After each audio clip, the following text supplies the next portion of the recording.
একজনের দিন কাটে মিটিং মিছিল স্লোগান আর রাজনৈতিক কৌশলে, তো অন্যজনের সকাল শুরু হয় রাধাকৃষ্ণের নাম গানে, খোল করতাল আর সুরের সাধনায়। দুই জগৎ যেন সম্পূর্ণ আলাদা, অথচ ভাগ্য এক অদ্ভুত সুরে মিলিয়ে দিয়েছিল দেবরাজ চক্রবর্তী ও অদিতি মুন্সিকে। মঙ্গলবার রাত থেকেই রাজ্য রাজনীতিতে তুমুল চর্চা। আচমকাই দেবরাজ চক্রবর্তীর গ্রেপ্তারির খবর ছড়িয়ে পড়ে।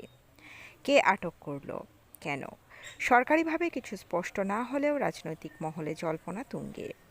আর সেই বিতর্কের মাঝেই সোশ্যাল মিডিয়ায় ভাইরাল হতে শুরু করেছে দেবরাজ অদিতির পুরানো ছবি, পুরানো সাক্ষাৎকার আর তাঁদের প্রেমের গল্প। তবে তাদের গল্পটা আদতে প্রেম দিয়ে শুরু হয়নি। অদিতি তখন সারেগামাপার জনপ্রিয় মুখ, বাগুইয়াটির মেয়ে, গান নিয়েই তার দুনিয়া। অন্যদিকে রাজারহাট গোপালপুরের পরিচিত রাজনৈতিক মুখ দেবরাজ। সাংস্কৃতিক অনুষ্ঠানে আলাপ হয়েছিল তাদের, কিন্তু প্রেম নয়। দুই পরিবারের কথাবার্তাতেই সম্বন্ধ এগোয়।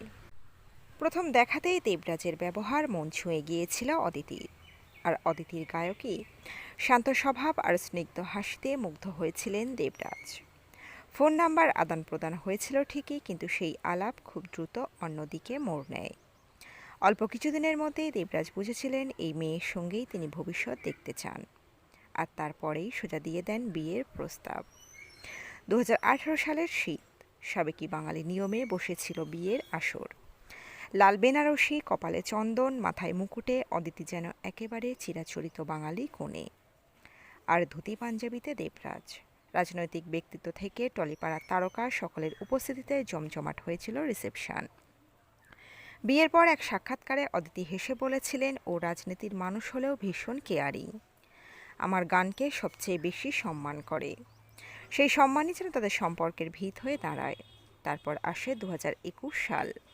মমতা বন্দ্যোপাধ্যায়ের ডাকে সক্রিয় রাজনীতিতে যোগ দেন অদিতি। রাজারহাট গোপালপুর কেন্দ্র থেকে প্রার্থী হন তিনি।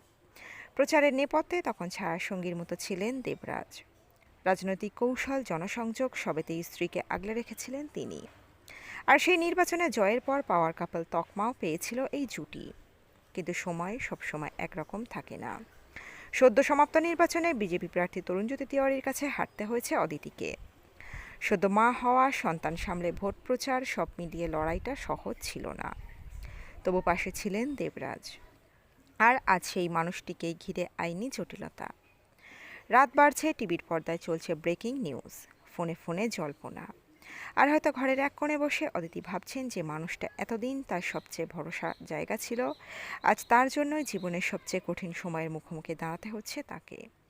রাজনীতি, সুর, প্রেম আর বিতর্ক, সব মিলিয়ে যেন এক অসমাপ্ত গল্পের নতুন অধ্যায় শুরু হলো।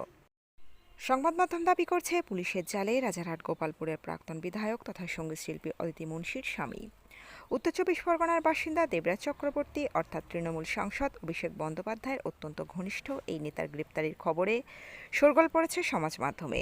যদিও এই বিষয়ে মঙ্গলবার মধ্যরাত পর্যন্ত কোনো তথ্য বা ব্যাখ্যা দেয়নি রাজ্য বা কলকাতা পুলিশ। সূত্রের দাবি, বুধবার সকালের আগে পর্যন্ত তাকে আটক করে জিজ্ঞাসাবাদ চলেছে। ভোররাত পর্যন্ত তাকে গ্রেপ্তার করা হয়েছে বলে জানায়নি পুলিশ।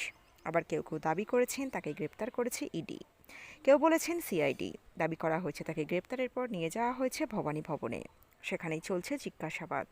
যদিও এই বিষয়ে কোনো নিশ্চিত তথ্য পাওয়া যায়নি এখনও পর্যন্ত। তবে বিজেপি সূত্রে খবর, মঙ্গলবার রাতে গ্রেপ্তার করা হয়েছে মমতা বন্দ্যোপাধ্যায়ের দল অর্থাৎ টিএমসির নেতা দেবরাজ চক্রবর্তীকে। তোলাবাজি, দুর্নীতিসহ একাধিক মামলায় তাকে গ্রেপ্তার করা হয়েছে বলে ছড়িয়েছে জল্পনা। এদিন সোশ্যাল মিডিয়ায় পাপ বিদায় বলে পোস্ট করেন রাজারহাট গোপালপুরের বিজেপি বিধায়ক তরুণজ্যোতি তিওয়ারি। তার ওই পোস্টের পরেই সোশ্যাল মিডিয়ায় দেবরাজ চক্রবর্তীর নাম করে প্রশ্নবোধক চিহ্ন সহ পোস্ট করেন বিজেপির প্রাক্তন নেতা সন্ময় বন্দ্যোপাধ্যায়। এছাড়াও নাম প্রকাশে অনিচ্ছুক একাধিক বিজেপি নেতা জানান, গ্রেপ্তার করা হয়েছে দেবরাজ চক্রবর্তীকেই। প্রসঙ্গত, এই দেবরাজ চক্রবর্তীকে নিয়ে বিধানসভা নির্বাচনের প্রচারে বারবার সরব হয়েছে রাজ্য বিজেপি। তোলাবাজি, বিরোধীদের উপর আক্রমণ সহ বিভিন্ন অভিযোগে বিদ্ধ হয়েছেন প্রাক্তন বিধায়িকার স্বামী। এবার তার গ্রেপ্তারি নিয়ে এমন খবর অত্যন্ত তাৎপর্যের বলেই মনে করছেন অনেকে। তো বন্ধুরা, এই আপডেট ছিল এতটুকুই। দ্রুত ফিরে আসছি নতুন আপডেট নিয়ে। অজানা গল্প চ্যানেলের সঙ্গে থাকার জন্য সকল দর্শক বন্ধুকে অসংখ্য ধন্যবাদ। দেখতে থাকুন, চোখ রাখুন আমাদের অজানা গল্প চ্যানেলে।